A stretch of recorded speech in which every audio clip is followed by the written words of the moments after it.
Hi friends, welcome back to my channel. Today is again a prose reading day. Okay, prose reading weekend, prose reading day, whatever I want to call it, whatever you want to call it.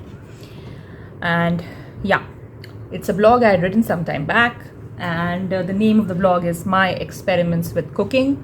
I'm going to keep the blog in front of me and read it out. I'll try to engage with you guys, but yeah, it's like more of a poetry, a prose blog reading. Let me know how you like it, but for now, let's get into it.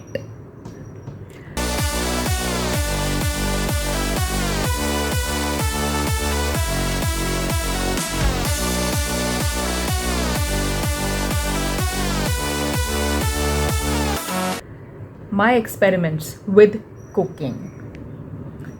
Okay, first of all, a disclaimer. I need to give this disclaimer like right out. Even it's written here also, and I also want to give you. So my previous poetry prose reading was Live to Eat, Eat to Live, right? So, and the title of this blog. It might seem I'm a complete food expert or maybe a foodie. I actually assert I'm not even close. I am a sweet tooth. And this is not a food vlog, it's more of my experience, my experiments with cooking. And yes, the title is borrowed from Gandhiji's, I think, book. I'm not remembering what, maybe I'll just write it somewhere on this video. So anyways, let's get to it.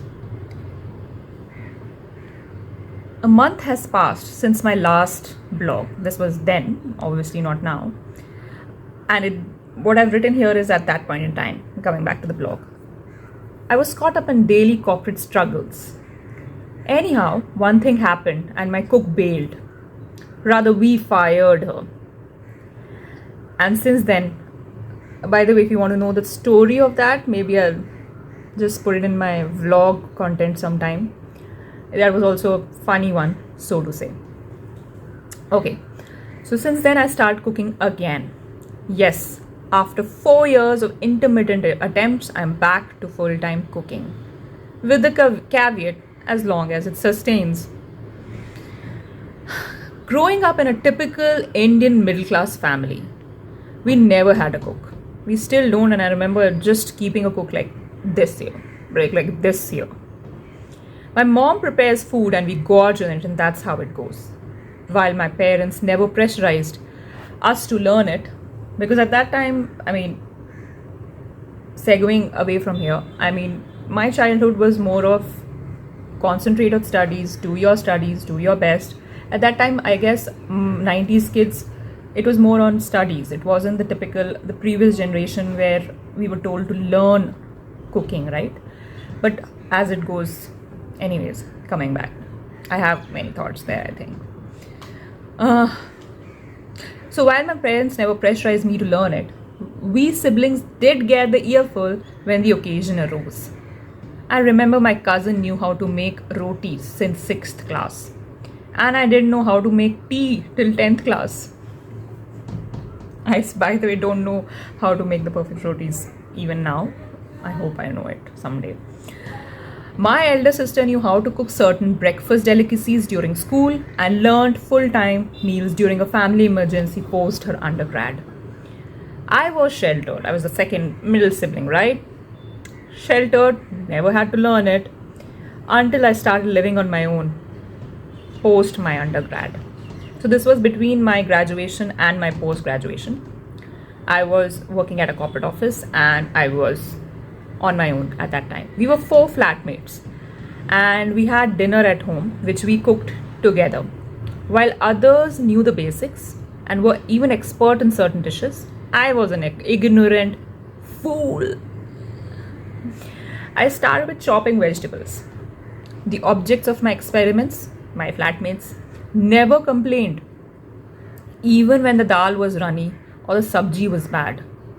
Kudos to them, I cooked again after a failed round and half-cooked roti attempt.